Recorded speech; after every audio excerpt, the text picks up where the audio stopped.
My teacher told me a story one time of a man who was walking with his son in the park. And they're walking together, and his son looked at a crow in a tree, and he said, "Baba, what's that?" It's like a 2-year-old kid. Baba said, "It's a crow." And he said, "Baba, what's that?" And he said, "It's a crow." "Oh, okay." "Baba, what's that?" "It's a crow." "Oh, a crow. What's that?" "It's a crow." It went on for 10 minutes. He asked him 30 times, he counted. Dad kept a score, and he put it in his little journal. "My son, today we were walking in the park, asked me about a crow 30 times. It was the cutest thing in the world." 30 years go by. The son is not 2, the son is 32. Father calls him, "Son, can I come over?" "Dad, it's not a good time right now." "Son, just bear with me. I just need like 10, 15 minutes. That's all I need. Just go for a drive. I need to talk to you about something." Whatever. You know what? Okay, fine." So he comes over, gets in the car. They drive over to a park. "What's this about, Dad? Can you tell me quickly? I got things to do." "Just take a walk with me, son. It's okay." I'll take a walk.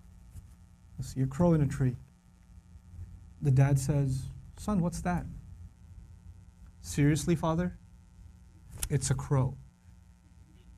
"Oh, son, what's that?" "Is this a game? I have things to do, okay? It's a crow. You can't see? I just got you new glasses last month. Why is this happening to me? Dad, why are you so difficult? I don't understand what the problem is. Just tell me what you really want. I'm busy, okay?" The dad pulls out his journal. Says, "Son, this is something that happened 30 years ago. We were walking down this park. You saw a crow.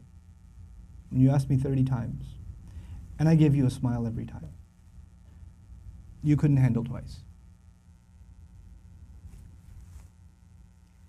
What are we giving our parents?" I'm not even bringing Allah into the picture. The fact that Allah mentioned Himself and then mentioned His parents is, you think about that. But what have they done for us and what have we done for them? What have we done for them? How many parents leave, like their children are in ICUs, and they stand there and hovering over this little glass box with a baby inside, 24 hours a day, 7 days a week, standing in a hospital, not even sitting down, standing in a hospital, like feeding off of like vending machines. And that same kid grows up and doesn't have the time to call. That same kid. You know? How many mothers almost died giving birth? Almost died giving birth. And now it's so difficult to respond to her call. Or to just give her just a couple of minutes a day. Just let her feel a little important. You know how unfair that is, that you were the most important thing to them and they are so insignificant to you? How unfair that is? You know? They carry that pain with them every day, that I am nothing to my children. I mean nothing to them, worthless to them. You know, they have no time for me. When something is worth something to you, it gets your time. Most of you at this age, you want to just get away from your parents. You just want to be with your friends. You want to be on your own. You just don't want to be with your parents. You know? That's, you develop this crooked habit now, and it will only get worse over time. Our parents have very, very, very strong emotions. They're very protective of us. For them, you won't know this until you become a parent. For them, it doesn't matter when you turn 60, you're still their baby. They still remember changing your diaper.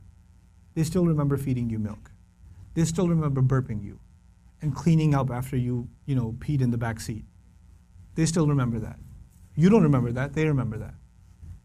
My son won't remember that. I was like, I gotta go. Then all of a sudden he stops complaining. I'm like, oh, time to roll down the windows.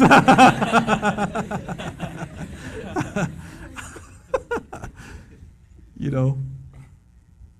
Then he starts talking about what toy are we gonna get for Eid. I'm like, oh, okay. This has not been a good day for the car.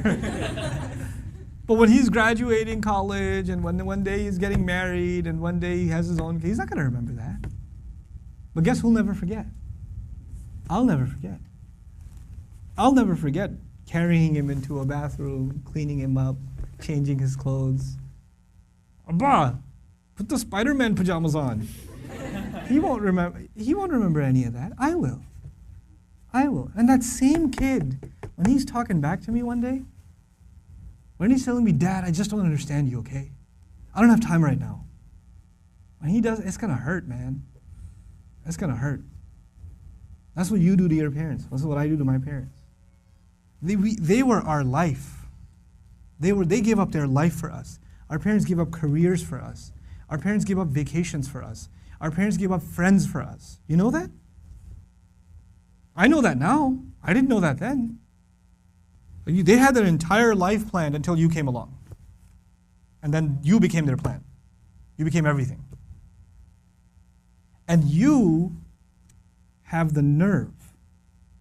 One thing doesn't go your way. You hear one thing you don't want to hear. You snap back at them. It says, we're not even talking about Islam right now. We're just talking about decency, man, just decency. What have they done for you and what you give them back is so unfair. It is so unfair. My dad's so annoying, my mom's so this, they're always mad, they're never happy, they're this, they're that. What are you?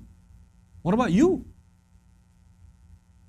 I'm telling you, I can't say this enough times, if you don't earn your parents' du'as, nothing good will come of your life. Nothing good will come of your life if they're not happy with you. If you haven't done everything you can to make them happy.